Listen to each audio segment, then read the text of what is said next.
창조주 하나님은 우리가 풍요를 창조할 수 있는 기초, 토대를 마련하신 후 이 지구별을 다스리라는 명령과 함께 당신의 공동 창조자인 우리를 이곳으로 보내셨다고 했습니다. 하나님의 원래 계획대로라면 우리는 물질계를 다스리는 권한을 배우고 터득하여 하나님이 만드신 토대 위에다 우리가 상상할 수 있는 만큼의 풍요를 창조할 수 있습니다. 그러기 위해서는 한 가지 조건이 필요하다고 했지요. 그것은 하나님이 우주를 창조하실 때 사용하신 창조의 기본 원리에 따라 그에 맞게 우리의 상상력과 자유의지를 사용해야 한다는 것입니다. 즉 하나님이 세우신 우주의 기본 원리인 하나님의 법에 어긋남이 없이 그 법에 조율된 창조를 한다면 이 지구 위에 넘치는 풍요를 창조할 수 있다는 겁니다. 하나님의 확장체여 창조주 의식의 한 조각이라고 할 수 있는 모든 생명 흐름은 하나님의 법에 자신을 정렬할 때만 전체와 조화를 이루는 가운데 삶의 목적인 자기 초월, 자기 성장을 향해 나아갈 수 있습니다. 이제 우리의 관심은 그러면 하나님의 법이 구체적으로 무엇인가에 자연히 쏠리게 되지요. 그것이 무엇인지를 알아야 그것에 우리의 의식을 조율할 수 있을 테니까요. 물질 우주를 지탱하는 많은 법칙들이 존재하는데 그 모든 법칙은 하나의 법칙 안에서 작동합니다. 모든 우주 법칙을 포괄하는 하나의 법칙, 하나님의 법칙들의 기초가 되는 근본법, 우주의 최고 규범이라고 할 수 있는 그것은 바로 사랑의 법칙입니다. 따라서 하나님의 법에 조율된 창조란 바로 사랑의 법칙에 조율된 창조라고 할 수 있습니다. 사랑의 법칙을 이해하기 위해서는 먼저 사랑의 개념에 대한 이해가 필요합니다. 여기서 말하는 사랑은 세속적 사랑, 인간적인 사랑과는 구별되는 천상의 사랑, 신의 사랑을 말하는데 이를 가리켜 신성한 사랑이라고 명명해 보십시다. 두 개념을 비교해 본다면 그 의미가 명확해지겠지요. 세속적인 사랑은 특정 개인이나 개별적인 존재에 집중되는 경향이 있지요. 신성한 사랑은 하나님의 창조계 안에 존재하는 모든 것에 집중됩니다. 그것은 전체에 초점을 두는 사랑이라고 할 수 있습니다. 세속의 사랑은 조건적이지요. 우리는 마음속에 조건을 설정하고는 내가 정한 조건에 부합하는 사람만을 사랑하는 경향이 있지요. 또 사랑으로 반응할 수 없는 특정한 조건도 설정해 두고는 그런 사람과 가까이 하기를 꺼려합니다. 신성한 사랑은 모두에게 무상으로 주어지는 것으로 조건을 알지 못합니다. 그것은 사랑이 언제 표현되어야 할지, 언제 유보되어야 할지에 대한 어떤 조건도 갖고 있지 않습니다. 신성한 사랑은 언제나 흐르며 모두를 성장하게 합니다. 이러한 특성에 관해 예수님께서 이런 설명을 해주셨지요. 마태복음 5장 45절에서 48절. 하나님이 그 해를 악인과 선인에게 비추시며 비를 의로운 자와 불의한 자에게 내려주심이라. 너희가 너희를 사랑하는 자를 사랑하면 무슨 상이 있으리요? 또 너희가 너희 형제에게만 무난하면 남보다 더하는 것이 무엇이냐? 그러므로 하늘에 계신 너희 아버지의 온전하심과 같이 너희도 온전하라. 너희가 너희를 사랑하는 자만을 사랑하면, 너희 형제에게만 무난하면 조건부 사랑이지요. 하나님이 그 해를 악인과 선인에게 비추시며 비를 의로운 자와 불의한 자에게 내려주심이라. 하나님의 사랑, 신성한 사랑에는 조건이 없다는 말씀입니다. 우리 아버지는 당신을 믿지 않는다고, 당신의 뜻에 순종하지 않는다고, 사랑하기를 거부하고 분노하며 심판하며 지옥불에 던져넣는 신이 아님을 분명히 해주신 거지요. 하늘에 계신 너희 아버지의 온전하심과 같이 너희도 온전하라. 하나님의 사랑, 신성한 사랑을, 그 온전한 사랑을 마음에 새기고 체득해 나가라는 말씀입니다. 세 번째로 세속의 사랑은 소유하려고 합니다. 인간의 사랑은 자신에게 끌어모으려고 하고 일단 수중에 들어오면 지키려고 합니다.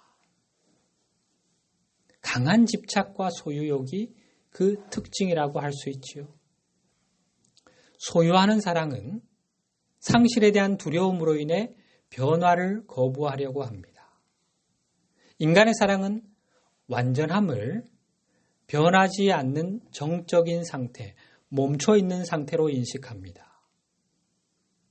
신성한 사랑은 전체가 하나임을 알기에 무언가를 소유하려 하지 않습니다.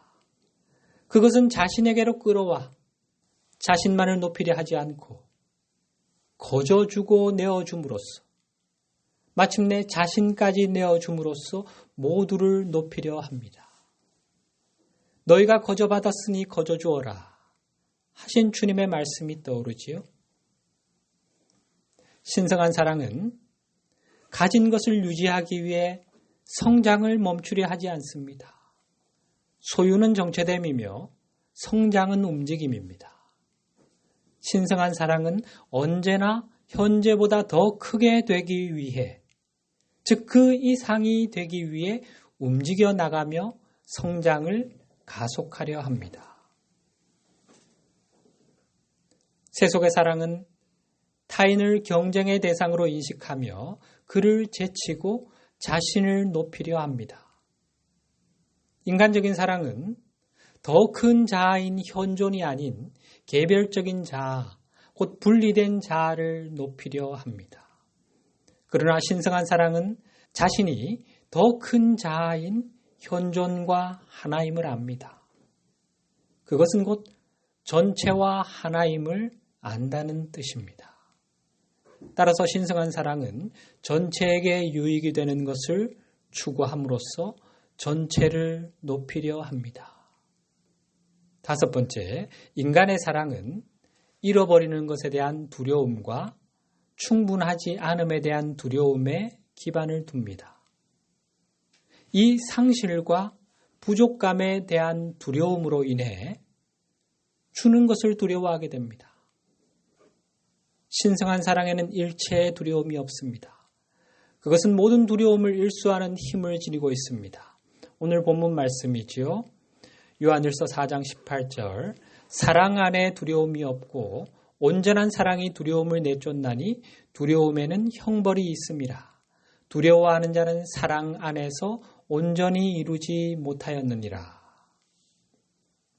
신성한 사랑은 자신이 모든 것과 하나임을 알기에 준다고 해서 잃는 것도 부족해지는 것도 아님을 압니다. 두려움이 들어설 자리가 없는 거지요. 조건 없이 내어줄 수 있겠지요. 그것은 곧 하나님의 법에 합당하게 에너지를 사용하는 것이 되며 그때 우리는 그에 대한 보상으로 더 많은 것을 받게 됩니다. 가진 사람은 더 많이 받아 풍성하게 될 것이라는 주님의 말씀이 떠오르지요. 그러면 창조주가 이 우주를 창조한 동기가 뭘까요? 그것은 바로 사랑입니다. 조건 없는 사랑의 발로가 바로 우주 탄생의 동인이었습니다.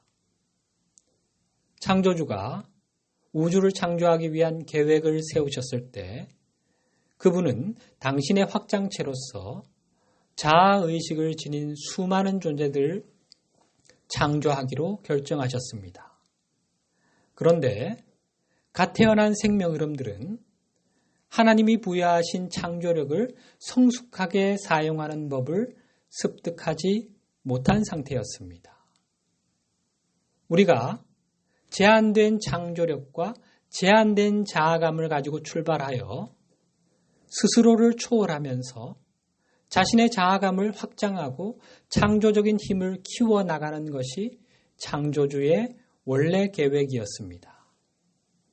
창조주의 열망은 전체와 하나가 될 때까지 자기 인식을 성장시킬 기회를 우리에게 제공하는 것에 집중되어 있었습니다. 그런데 우리가 이러한 성장의 과정을 경험하기 위해서는 전체성과 분리된 공간이 필요합니다. 이것이 무슨 말인가? 개념이 좀 쉽지가 않은데 한번 잘 들어보시기 바랍니다. 하나님은 궁극적인 의미에서 존재하는 모든 것이라고 할 수 있습니다. 이를 가리켜 전체성이라고 했지요. allness. 창조주 의식인 전체성은 이미 완전한 상태이기 때문에 우리가 그 안에 있다면 자기 초월의 여지도, 성장의 여지도 없겠지요. 태어나면서부터 이미 성인의 몸과 마음을 지니고 있다면 그 사람은 성장의 과정을 겪을 수 없지요. 자신을 초월한다는 것, 자신의 자아감을 확장한다는 것이 뭔지 알 수가 없습니다. 미숙한 몸과 마음, 즉 제한된 의식, 제한된 자아감을 지니고 태어나야 성장을 경험할 수 있고 그러한 경험을 토대로 우리는 지속적인 자기 초월을 이어갈 수 있습니다. 따라서 자기 초월과 자아감의 확장을 통한 성장을 위해서는 전체성과 분리된 공간이 필요합니다. 그래서 창조주는 전체인 자신의 존재, 곧 전체성 외부에 전체성과 분리된 하나의 공간, 허공을 창조하게 되는데 이것이 바로 형상의 세계인 우주입니다. 자, 한번 그림으로 이미지화해서 이것이 태초 이전, 이 물질 우주를 창조하시기 이전에 세상의 상태라고 할 수 있습니다. 전체성, 창조주의 의식만이 오로지 홀로 존재했습니다. 모든 것을 채우고 있었습니다. 창조주는 성장의 열망이 있는데 당신이 겪어보지 못한 것을 겪고 싶은 열망이 있습니다. 근데 이런 상태에서는 그럴 수가 없습니다. 자신으로 가득 차 있는 곳, 거기서는 자신 이외의 것을 경험할 수가 없습니다. 그래서 창조주는 하나의 자신과는 분리된 별도의 공간, 허공 하나를 창조하게 됩니다. 그래서 하나님은 이 다른 공간 한 번 더 눌러보실까요? 이렇게 허공을 창조하시고 여기다가 형상의 세계를 만드셨습니다. 당신으로 채워지지 않은 공간. 그런 후 창조주는 당신의 확장체들을 이곳으로 보내시어 원하는 것은 무엇이든 할 수 있게 허용하셨습니다. 창조의 경험을 통해 성숙한 의식으로 성장해 가기를 바라시면서 말이죠. 당신의 확장체인 우리의 성장을 통해, 우리의 경험과 성장을 통해 창조주 역시 당신의 의식을 계속해서 확장해 갈 수 있습니다. 조금 어려운 개념인데 이 부분은 또 자세하게 다룰 그런 기회가 있을 겁니다. 전능자이신 창조주는 인간을 비롯한 피조물의 어떤 관심과 숭배도 필요로 하지 않으십니다. 완전자이며 자존자이시니까요. 따라서 전체이신 당신 자신과 별도의 분리된 공간을 창조하시고 당신 의식의 일부를 떼내어 우리에게 주신 후 우리를 이곳으로 보내시어 원하는 것은 무엇이건 할 수 있게 하신 것은 창조주의 입장에서는 일종의 헌신, 봉사라고 할 수 있습니다. 창조주는 생명에 대한 봉사로서 이것을 하셨는데 이 봉사의 열망은 오직 조건 없는 사랑에서 비롯된 것입니다. 우주, 곧 형상의 세계를 창조한 이멸의 동기가 바로 이 조건 없는 사랑, 신성한 사랑입니다. 이 신성한 사랑은 만유 안에 존재합니다. 만유 안에 내재해 있습니다. 사랑의 법칙을 가리켜 우주의 기본 원리요 근본 법칙이라 하는 이유가 바로 이것입니다. 그러면 사랑의 법칙이 정확히 뭘까요? 사랑의 법칙은 삶의 목적이 작은 것에서 더 크게 되는 것, 전체성을 향해 성장해 가는 것이라고 말합니다. 여기서 더 크게 되는 것, 전체성을 향해 성장하는 것은 우리의 의식이지요. 이 성장의 궁극적인 지향점인 전체성은 바로 창조주 의식입니다. 즉, 우리의 의식이 창조주 의식에 이르기까지, 하나님 의식에 이르기까지 성장하는 것, 우리가 곧 신이 되는 것이 삶의 목적이라고 사랑의 법칙은 말합니다. 성장에 있어 핵심이 되는 것은 의식이 지닌 정체성 감각. 자기 초월에서 초월은 뭘 초월한다는 겁니까? 현재 내가 지니고 있는 자아감, 정체감을 초월한다는 말입니다. 현재의 자아감을 초월하여 보다 큰 자아 정체감을 갖게 되는 것이 바로 성장입니다. 따라서 사랑의 법칙은 지속적으로 자신의 정체성 감각을 확장해 나가는 것이 바로 삶의 목적이라고 정의합니다. 어디까지 초월하고 확장한다고요? 창조주 의식에 이르기까지. 이것이 바로 사랑의 법칙의 핵심적인 내용입니다. 그러면 우리가 이 영적인 여정을 걷기 시작하면서부터 자신의 자아 정체감, 정체성, 자아감, 정체감 같은 말이죠. 다 이것을 그렇게 강조하고 이것이 변화되어야 한다, 확장되어 가야 한다라는 말을 그렇게 계속해서 강조해 왔는데 자신의 자아 정체감을 확장하는 것이 왜 그렇게 중요할까요? 자아 정체감이 뭐지요? 자기 본질에 대해 스스로 갖고 있는 느낌, 자신을 어떤 존재로 인식하고 있는지에 대한 감각이 바로 정체감이죠. 아, 나는 이러이러한 존재다 라는 느낌. 이 정체감의 확장이 바로 성장의 관건이라고 할 수 있는데 그 이유는 한 생명 흐름이 어떤 정체성 감각을 지니고 있느냐에 따라 그의 의식 수준이 결정되며 그에 따라 삶의 내용과 질, 방향이 결정되기 때문입니다. 그가 어떤 자아 정체감을 지니느냐에 따라 결핍과 고통을 창조하는 삶이 될 것인가, 풍요와 행복을 창조하는 삶이 될 것인가가 결정된다는 것입니다. 우리 하위 존재의 정수인 의식자는 동일시하는 능력이 있지요.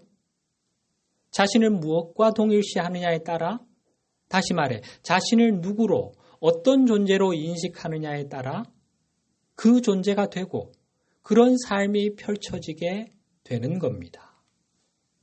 자신을 분리된 자아와 동일시하게 되면, 그런 자아감을 갖게 되면 분리된 존재로, 곧 하나님과 분리된 존재, 자기 현존과 영적 스승과 분리된 존재, 세상 모든 존재와 분리된 존재가 되는 것이고 분리된 존재로서의 삶이 펼쳐지게 된다는 것입니다. 자신을 죄인으로 여기면 죄인이란 자아감을 갖게 되면 죄인의 삶이 펼쳐지고 하나님의 자녀라는 자아감을 갖게 되면 신의 자녀의 삶이 펼쳐지게 된다는 것입니다. 그렇다면 우리가 우리의 의식, 곧 우리의 자아 정체감을 창조주 의식에 이르기까지 확장하면 과연 어떤 일이 일어날까요? 어떤 삶이 펼쳐질까요? 짐작이 가십니까? 예수님이 보여주셨지 않습니까? 구체적인 예를 들어보십시다. 창세기 4장에는 아담과 하와의 첫째 아들인 가인이 동생 아벨을 죽인 사건이 기록되어 있습니다. 살인은 인간이 창조할 수 있는 최고 수준의 결핍과 고통이라고 할 수 있습니다. 가인은 도대체 왜 피를 나눈 자기 형제, 동생을 죽인 것일까요? 하나님이 아벨만 편애하셔서 아벨이 미워서입니까? 하나님이 아벨의 제사만 받으셔서 시기 질투의 감정이 불같이 일었기 때문입니까? 이 모든 피상적인 동기들 저변에 놓여 있는 가장 근본적인 원인은 그가 가진 정체감이었습니다. 모든 생각과 감정, 행동은 정체감에서 비롯된다고 했지요. 그가 지닌 자아 정체감에 따라 삶의 내용과 질, 방향이 결정되는 이유가 바로 이것입니다. 그러면 가인은 어떤 정체감을 지녔기에 이런 극한의 고통을 창조한 것일까요? 우리는 가인과 하나님의 대화에서 그 단서를 찾을 수 있습니다. 가인이 동생을 살해한 직후 하나님이 가인에게 물으십니다. 내 아우 아벨이 어디 있느냐? 이에 가인이 대답합니다. 창세기 4장 9절 하반절 그가 이르되 내가 알지 못하나이다. 내가 내 아우를 지키는 자니까. 동생이 어디 있느냐는 하나님의 물음의 본뜻은 네가 동생을 어떻게 한 것이냐? 왜 동생을 살해했느냐? 라는 것이죠. 아벨의 죽음을 하나님이 모르실 리 없이요. 하나님의 추궁에 대한 가인의 대답이 그 녀석이 어디 있는지 그걸 내가 어떻게 압니까? 왜 그걸 나한테 물으십니까? 내가 아우를 지키는 자입니까? 시치미를 뚝 떼며 오리발을 내밀고 있습니다. 여기서 지키다로 번역된 히브리어 샤마르는 주목하다, 마음에 두다라는 뜻입니다. 가인은 지금 하나님을 향해 내가 동생을 주목해야 하는 사람입니까? 그를 마음에 두어야 합니까? 라고 반문하고 있는 것입니다. 가인의 자아감이 보이십니까? 가인은 한 부모에게서 난 자기 형제를 자신과는 아무런 관련이 없는 존재로 인식하고 있는 것 같지요? 아벨 그 녀석이 뭐라고? 내가 왜 그를 주목해야 하지? 왜 그를 마음에 두어야 하지? 그는 그이고 나는 나일 뿐인데 그와 나는 별개의 존재가 아닌가? 가인은 가족조차도 자신과 아무 상관없는 별개의 존재, 분리된 존재로 인식하고 있는 것입니다. 가인이 지닌 자아 정체감은 분리된 자아였습니다. 나는 분리된 존재다. 나는 하나님과 분리된 존재예요. 세상과 분리된 존재이다. 내 이웃은 말할 것도 없고 내 가족과도 완전히 분리된 별개의 존재일 뿐이다. 나 외에 다른 존재에 대해서는 일말의 관심도 없다. 전체의 유익, 전체의 성장은 나와는 무관한 것이다. 나는 오직 나의 이익만을 추구할 뿐이다.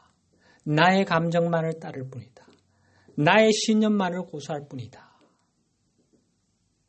그것이 다른 사람에게 어떤 영향을 미치건, 다른 사람의 자유의지를 침해하건 말건, 그의 생명까지도 빼앗건 말건,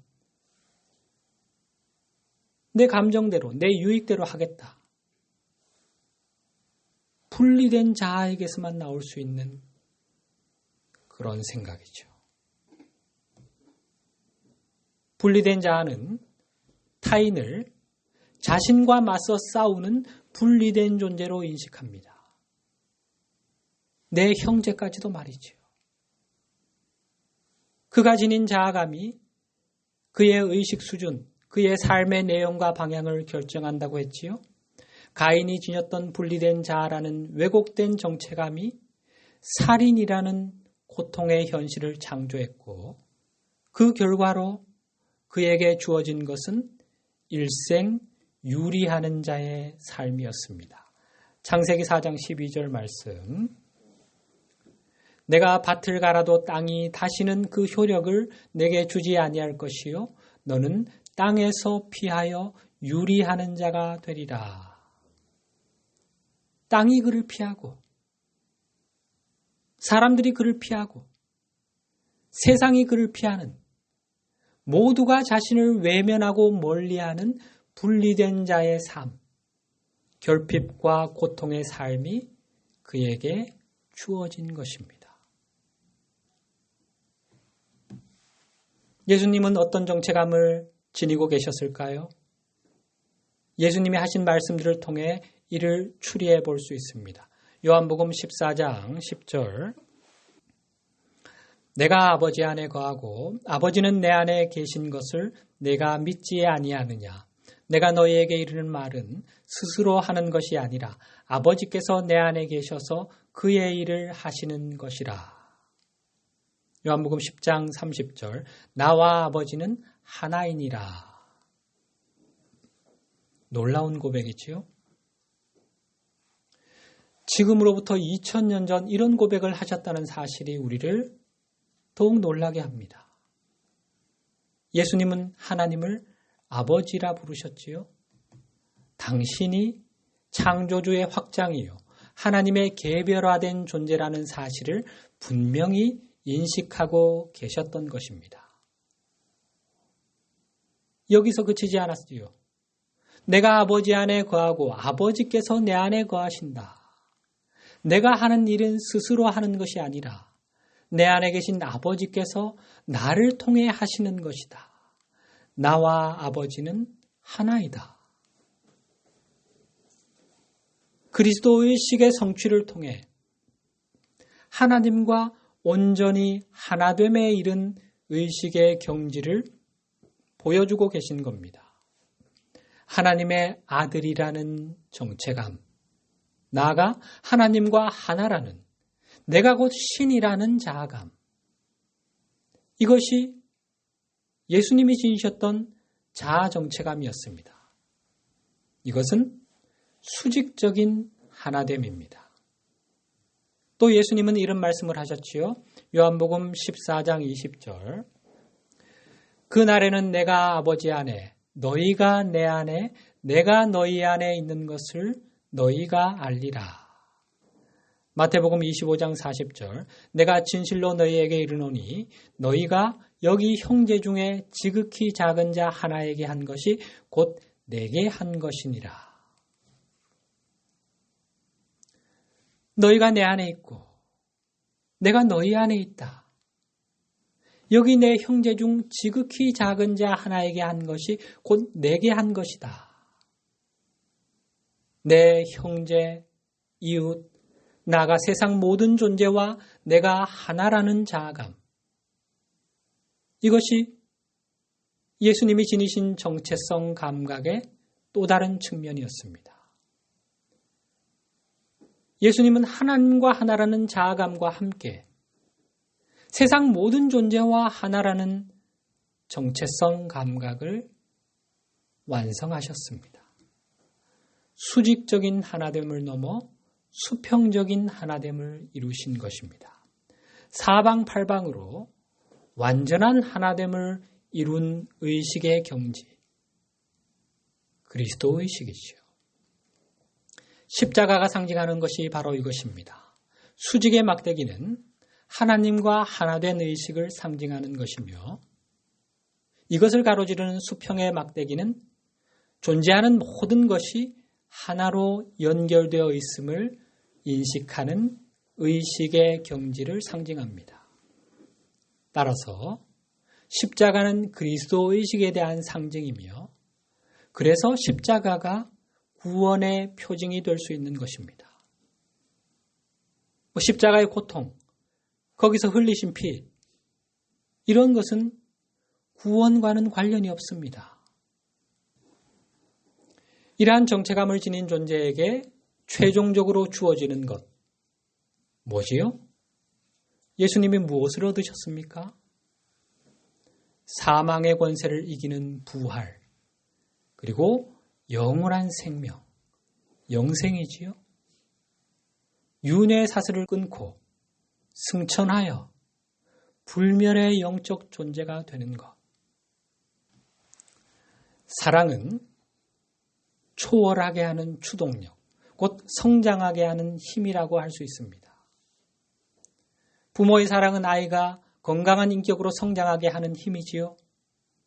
하나님의 사랑, 곧 신성한 사랑은 우리로 하여금 계속해서 자신을 초월하고 자신의 자아감을 확장함으로써 성장하게 하는 추동력입니다. 우리가 이 사랑을 지니게 되면 우리 존재의 궁극적인 근원을 향해 나아가는 이 성장의 여정을 결코 멈추려 하지 않게 됩니다.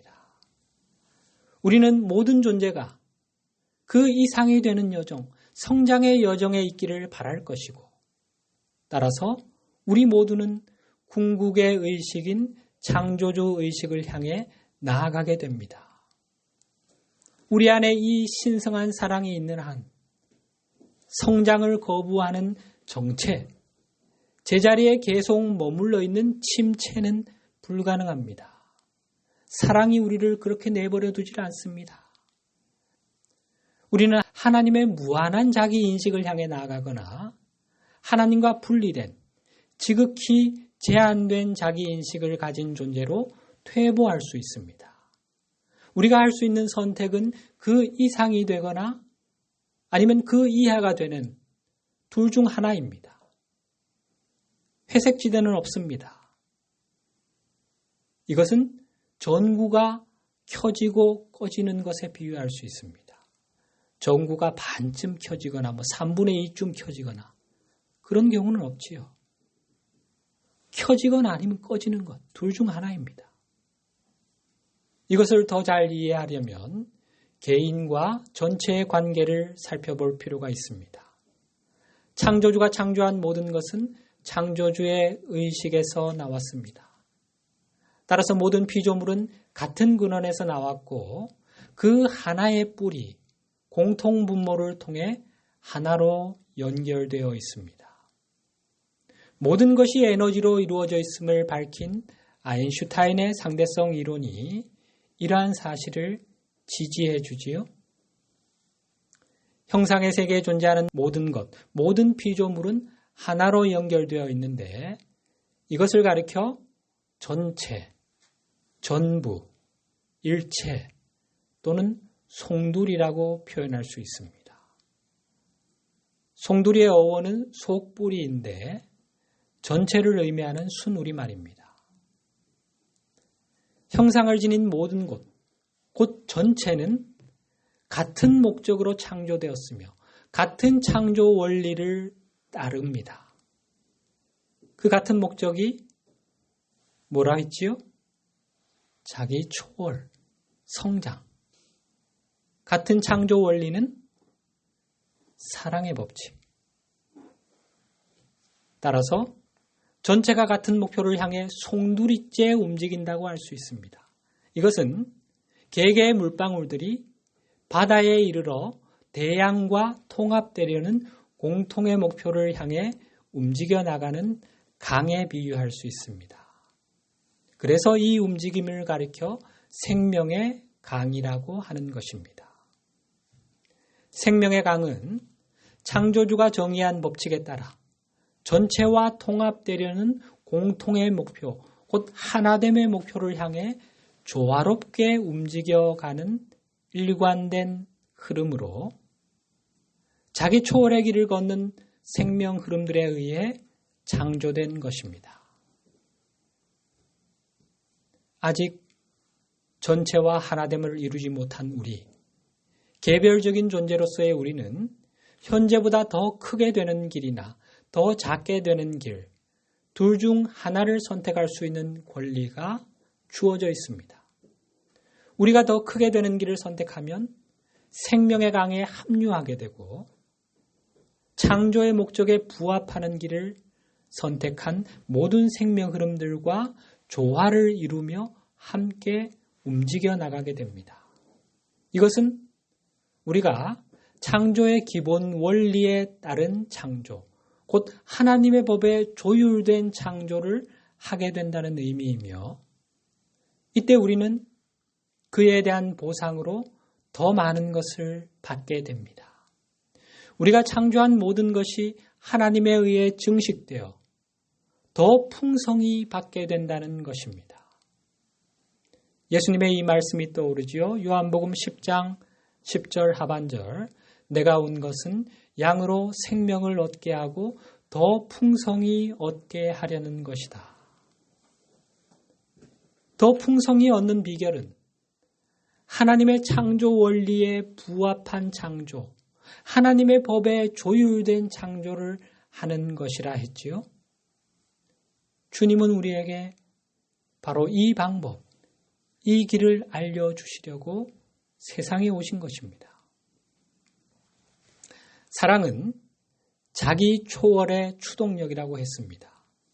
따라서 자기 초월의 흐름인 생명의 강에 합류한 사람들이 그 상향의 흐름에 동참하는 길을 선택하게 한 힘은 바로 사랑입니다. 그들은 오직 사랑의 발로로 생명의 강에 뛰어든 것입니다. 따라서 이 움직임에는 이 강에 합류한 생명 흐름들에 의해 창조된 강력한 추진력이 있습니다. 그것은 전체를 성장하게 하는 송두리를 통째로 들어올리는 엄청난 추동력입니다. 그런데 우리가 더 작게 되는 길을 선택하면 우리는 생명의 강 밖에 놓이게 됩니다. 따라서 우리는 창조의 기본 목적에 저항하게 되고 생명의 강에 합류한 생명 흐름들이 만들어낸 추동력에 저항하게 됩니다. 우리에게는 자유의지가 있기에 생명의 강에서 이탈할 권리가 있습니다. 그러나 우리의 자유의지가 타인의 자유의지를 대체하거나 무효로 하지는 못합니다. 우리에게는 생명의 강에서 벗어날 권리가 있지만 그 흐름을 멈추거나 늦출 수 있는 권리는 없다는 말입니다. 생명의 강은 우리의 이탈이나 저항에는 아랑곳 없이 유유히 제 길을 갑니다. 모든 생명이 같은 근원에서 창조되었고 서로 연결되어 있기에 생명의 강이 앞으로 나아가게 하는 추동력은 강을 이탈한 우리를 끌어당기게 되겠지요. 그로 인해 우리는 이 끌어당김에 저항해야만 생명의 강 밖에 남겨질 수 있고 이것이 강을 거슬러 올라가는 것처럼 삶이 투쟁으로 느껴지는 이유입니다. 생명의 강은 쉼 없이 나아가고 있기에 거기서 벗어난다는 것은 제자리에 멈춰 있는 것이 아닙니다. 강은 계속 흘러가고 우리는 강의 흐름에 뒤처지게 되겠지요. 생명의 강과 함께 흘러갔더라면 있었을 자리에서 한참 뒤처지게 되는 겁니다. 따라서 생명의 강에서 이탈하는 것은 그 자체로 퇴보하게 되는 것입니다. 제자리에 멈춰 있는 게 아닙니다.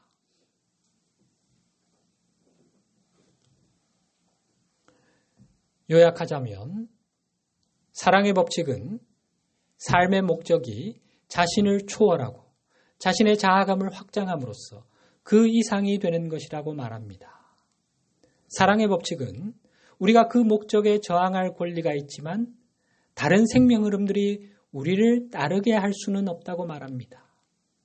자기 초월의 길을 걷는 생명 흐름들은 그 이상이 되는 여정을 지속할 권리가 있고 우리가 생명의 강의 흐름에 저항하기가 더 힘들어지게 하는 추진력을 만듭니다.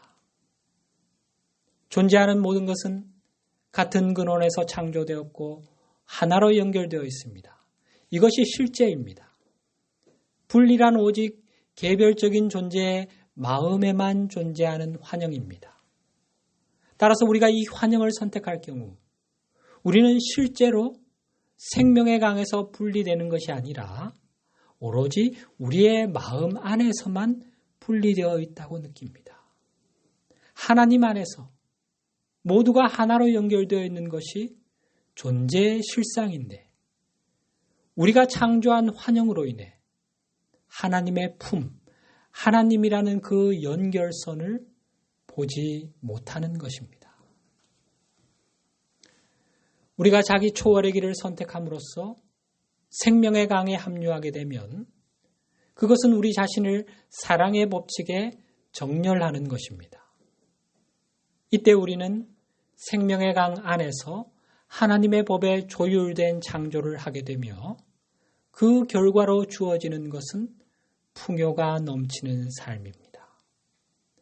그러나 우리가 자기 초월을 거부함으로써 생명의 강에서 이탈하는 길을 선택하게 되면 그것은 사랑의 법칙에 저항하는 것입니다.